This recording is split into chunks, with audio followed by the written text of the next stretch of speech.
the technology that's used in the X5, the X3, is also the same computer programming that operates in all of your sedans with xDrive. So the thresholds are a little bit different. The parameters that they use, but the technology is very similar. Being a predominantly rear-wheel drive vehicle, as Curtis starts to accelerate, you'll see the rear wheel spin up first. You'll see the brakes start to apply looking for traction. Curtis is going to try and hold the throttle steady right at around 2,000 RPM. And as the vehicle notices there's no traction in these three wheels, it'll push power back to the right tire that does. And again, what did that take? 4 or 5 seconds maybe?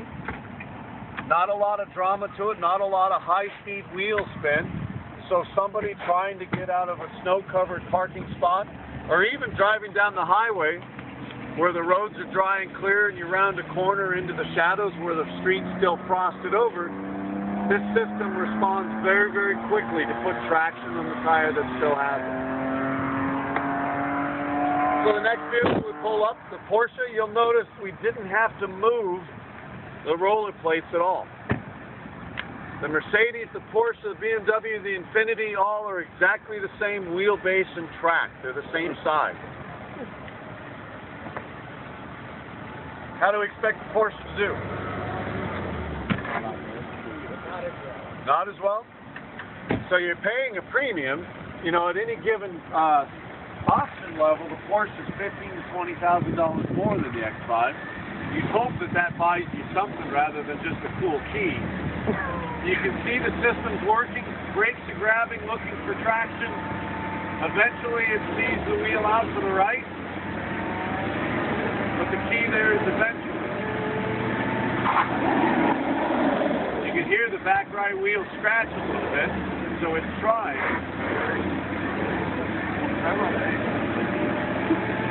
And there it finally goes. So it works very similar to the X5. The stability and traction systems work very, very similarly. The biggest difference is purely the time it takes to activate. So where the X5 drove off in whatever it was, 4 or 5 seconds, that's easily a 10 to 15 second program in the Porsche. It just takes longer to be able to vector the power out to the one wheel that still has traction. And I don't know what's different about it. I don't know why they've engineered it that way, but we saw something similar on the twist ditch, that once it found that front wheel was spinning, it took longer for it to put the brakes on it to slow it down. And if you're rounding a corner onto a street that's still frosted over, how fast do you want the system to respond? Immediately, right? Especially if you have a spouse or a teenage son or daughter that's driving. So, Mercedes-Benz, German engineered, how well do you expect it to work?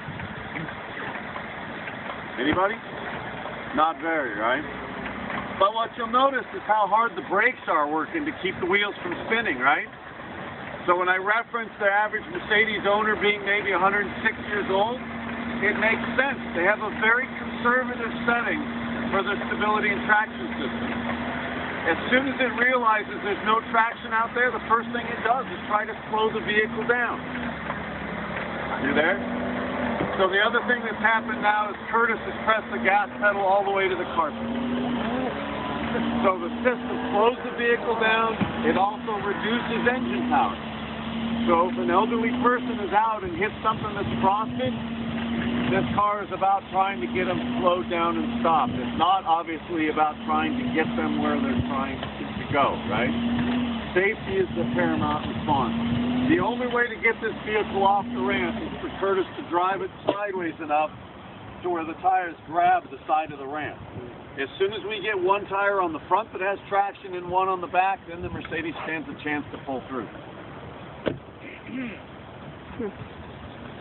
Most people are pretty surprised at the difference of how that vehicle works.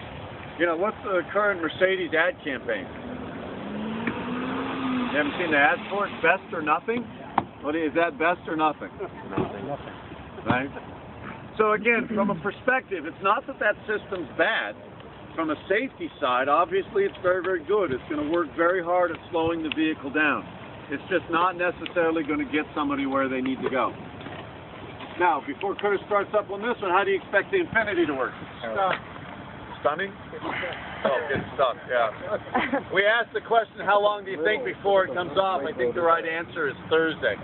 But you'll notice as he starts releasing brakes, because this is a predominantly front-wheel drive chassis, the front wheels start spinning up before the back wheels do anything. The other thing you'll notice now is that where the Mercedes-Benz clamps hard on the brakes, Nissan doesn't care so much about slowing you down. The wheels are allowed to spin three-wheel up. As he continues to push down on the throttle, he can press this one to the carpet as well. And after about 15 or 20 seconds, the car finally realizes it's not going anywhere, and it shuts everything down. So again, the computer controlling engine management works very similar to the Mercedes-Benz, but the traction system that controls brakes on the wheels doesn't do anything nearly as well. So again, if you've got somebody, you've got to send them to the store, if you've got to get to work and it's snowing out, which vehicle do you want to be in? The only way to get this one off is to drive it off to the side of the ramp. Okay, for kidding.